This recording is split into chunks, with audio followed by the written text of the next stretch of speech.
Good evening. It's Jay here from Breaking Bands Festival, and I'm joined by Dan, ex-bass player of Left for Red and current promoter, band manager, general dog's body at Fat Angel PR. Is that correct? That's me. That's me, man. That's me. Cool. Okay, Dan. Your little dance.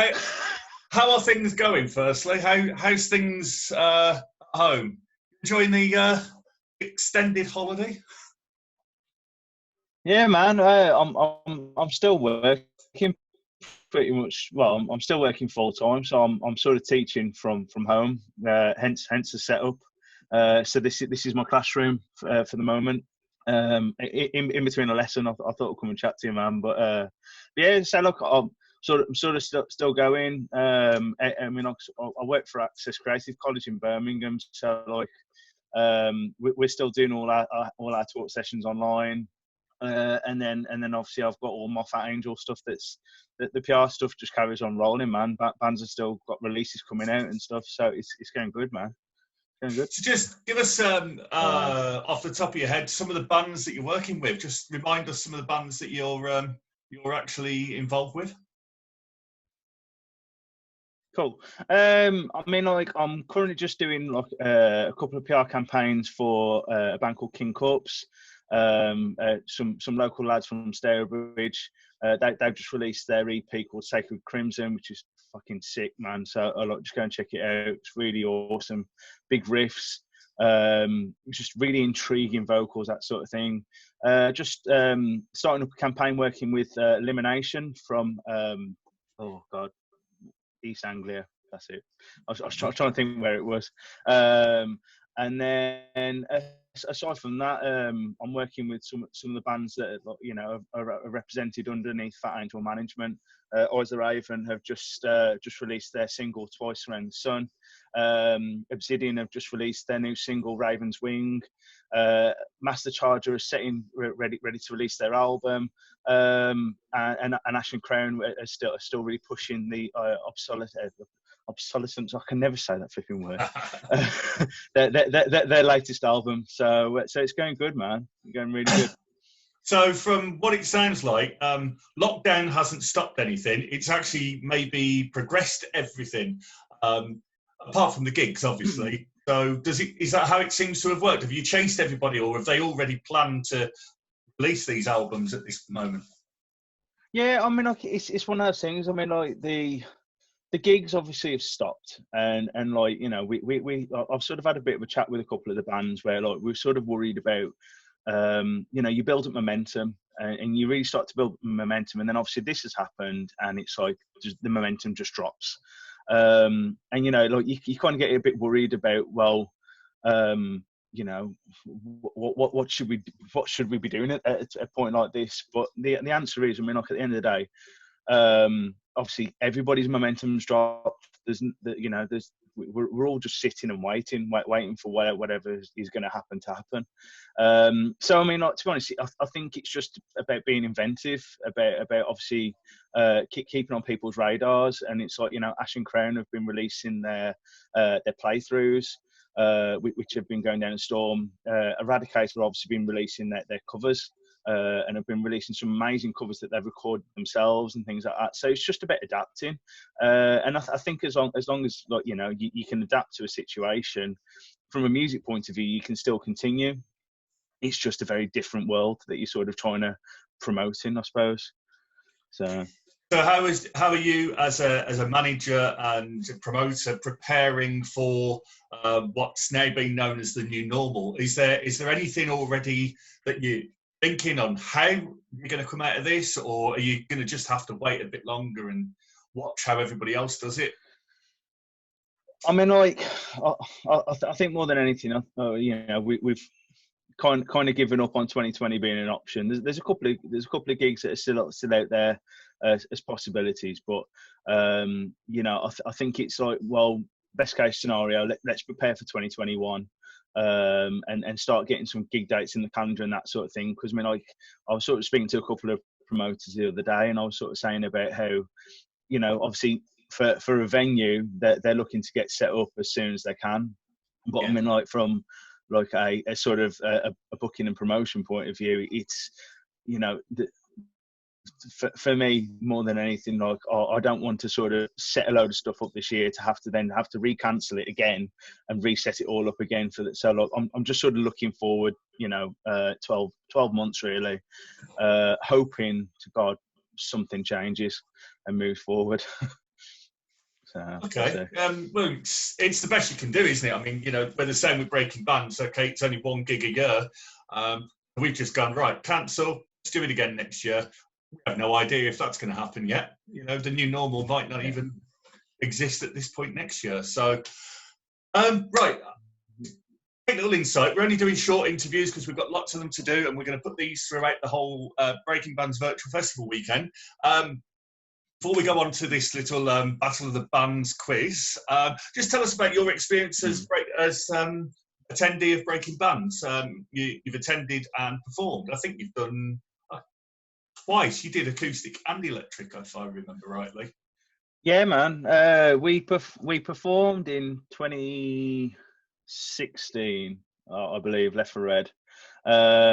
And basically we performed on the stage on the Friday night with Rain of Fury, Meta Prism, Scarthia, I can't remember who else was playing, Wretched Toad on the Friday night. I think we opened it up from what I remember. And then on the Saturday we did an acoustic set outside on the acoustic stage. And the following year, we all came up and just like I just came up for the day really, and brought your little one, didn't you? Play. Is that right? Yeah, man. Yeah. It was, you know, but from me more than anything, like Stoke Pryor is just, you know, it's a stone throw from me. You know, it's only about 40 minutes up the road. It's a really nice sort of really nice venue. It's ace to play. You know, I mean, the stage is great to play, and I've always enjoyed it. I've enjoyed the team that I've worked with and that sort of thing. So, yeah, man, I've always enjoyed it. I've always enjoyed coming over and just sort of checking it out. Not only that, it's a good way to sort of catch up with friends. There's a lot of friends who obviously go there. So. Yeah, I think that's, well, we've always promoted that family vibe and that friendly thing. And right from day one, we always invite bands to come along. Look, have a weekend off, come and network with, chat to your fans. You never get that chance to do that normally. But obviously, a holiday weekend is always a golden goose for bands. They're always out on holiday. It's a 4-day weekend for them. So it's not for everybody, but with the ones that come along, we always appreciate that they come down and give the time and things like that. So, right, the bit that you've been really looking forward to, I know, you've been swatting up all morning, haven't you?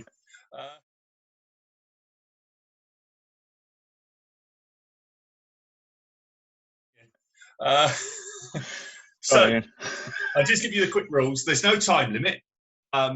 If you pass on any question, we're not going to come back to it. So it's 1 point for each question. Then there's a bonus question at the end. Which for you is going to be about Left for Red. So don't wait well on you too much. You'll love it. You'll love the question.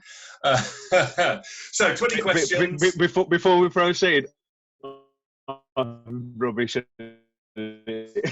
It's the taking part that counts. Remember that. Before we proceed on rubbish and pub quizzes, so let's go. Let's have some fun. Yeah, you've got nobody to help you either. Yeah.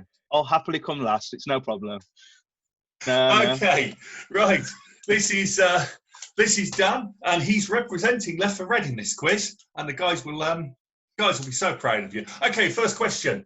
What is Elvis Presley's middle name?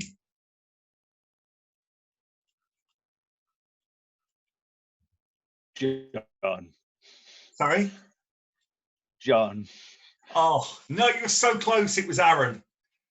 Aaron. Oh, I should have known that. Yeah. You got a guitarist called Aaron. What's the name of the singer of Counting Crows?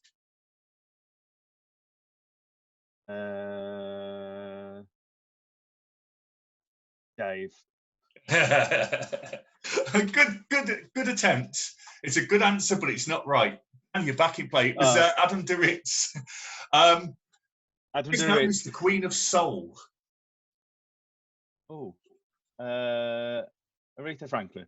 Oh yes, well done. You. At least you got 1 point on the board. What voice is known? What tone of voice is known as the lowest male voice? Baritone. Oh, do you know everybody has said that so far. It's not, it's the bass voice. The bass is slightly lower, it is lower than the baritone. We had to double check that one, but it's definitely the bass voice. Barry White is the sort of leader of the bass. Which famous group was once known as the Quarrymen?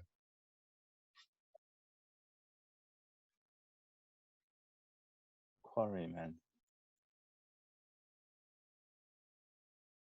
They go back to before you were born. Quite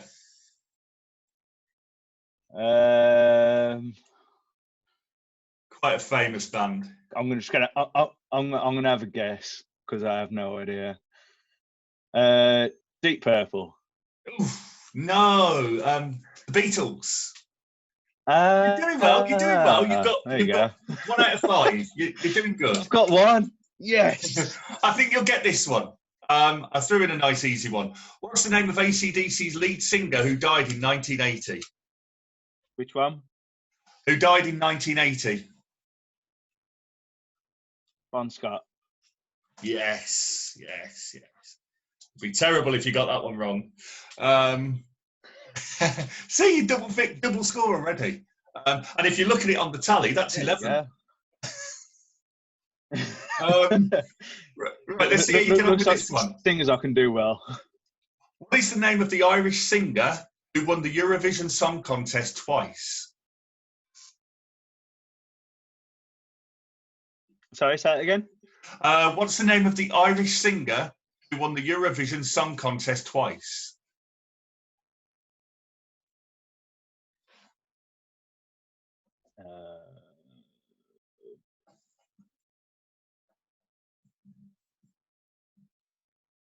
Pass. I don't know. Yeah, it's a tough one. That one is. It was Johnny Logan in 1980 and 1987. Yeah, I wouldn't have got that one. Who is the front man of the Prodigy? Keith Flint. Yes, there you go. Follow up with another easy one. Who's the drummer for Metallica? Lars Ulrich. There you go. See, you're on a roll now. Which group had a hit with the Macarena? Oh, shit, what's the name? Can I just do the dance for you and that'd be enough? I was going to offer you, if you could do a bit of the dance.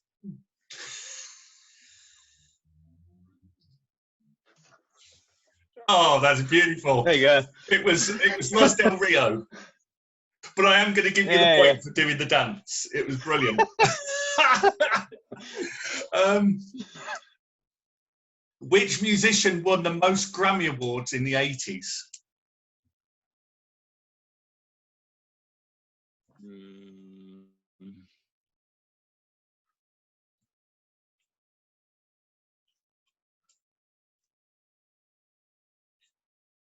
I'm going to say Bon Jovi. That's not a bad guess, actually, but no, it was Michael Jackson. Oh, yeah, of course. I would have gone with Madonna, to be fair. So when I read the questions out to myself, I was going Madonna. I was thinking rock based. Question 12. Which British pop group had a hit called Angel Eyes in the 70s? Sorry, say it again, mate. Which British pop group had a hit called Angel Eyes in the 70s?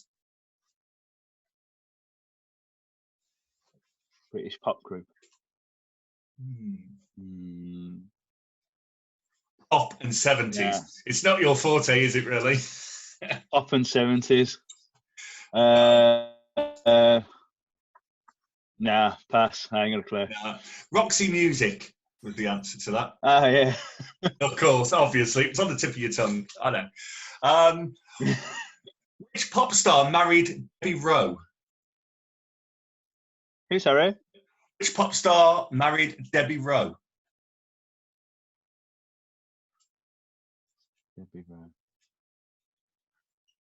Nah, I'm rubbish. I'm rubbish at Oh, that. I it's ain't got the that one same either. pop star Sorry. that had the most Grammys in the 80s. It was Michael Jackson. Michael Jackson. Yeah. Which British singer had a song a hit in 2006 called Rehab? Amy Winehouse. Yeah, there you go. You're definitely more up for the newer stuff, aren't you? Okay. This will be a wild guess one for you, I think. What was Mozart's nationality? Wasn't he Austrian? Hang on. Nice guess. Recovery now, you're getting there. Which country was Celine Dion born? Canada. Very good. Very good. How many strings does a violin have? 4. Fucking hell, you're on a roll now. Look at this. Look at this. In which city was John Lennon killed? Oh shit. Do know this one.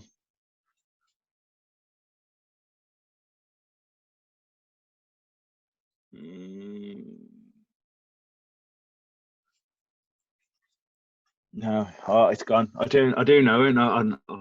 Yeah, you're going to kick yourself, aren't you? You'll have to have a guess. I'm thinking America, and I'm thinking Michigan. Oh, it was definitely America, but it was New York. It was in New York. Yeah. Okay, question 19. We're nearly at the end. Question 19. Which British rock band pioneered the use of the light show? Sorry, say that again, mate. Which British rock band were the pioneers of the light show? Pink Floyd. Absolutely. Here you go, you're in double figures. Now, you could beat Barry Mills right now if you get left for red question right. So it's a big one here. Now, this is a 2-part question, and you get 2 points for each part you get right. So this could put you in a virtual lead right now. Okay, the last question. In 2013, Left for Red played Beardfest, during which Matt from Vallis came up on stage for an insane cover of the track Walk by Pantera. Remember that? That's not the question. Yeah, got that. Can you name the year the song was originally released and from what album it first appeared on? Full display of power, and I'm going to say 2001. No, I think you're getting confused with Avenged Sevenfold's version. It was originally released in 1993. Yeah, I know it was way off 2003. So, but you have 12 points. So you are currently in the lead, but it depends in what order we send these videos out. Okay, I need to do a tiebreaker question just in case anybody finishes with the same score as you. So this is your tiebreaker. Okay. In dollars, to the nearest million, how much money was raised during the Live Aid concert in 1985 at Wembley? It's a random guess. In dollars, you say? In dollars, how many millions of dollars? I'm going to say, random guess, 78. Okay, 78 million. I'm going to write that down. I'm going to tell you what the actual was, 127 million. Bloody hell. Which is a bloody lot in 1985, isn't it? Bloody hell. You know, yeah, it is. I was only 9. So, well, thank you very much, Dan, for joining us here on the Breaking Bands, some of the bands festival quiz and everything else that's gone on, and we look forward to seeing what's going on with all your bands in the near future. I'll put some links at the bottom of the video for people to check you out, all your roster, and I'm sure you'll put some links in there as well. And we'll catch up with you very soon. Stay safe.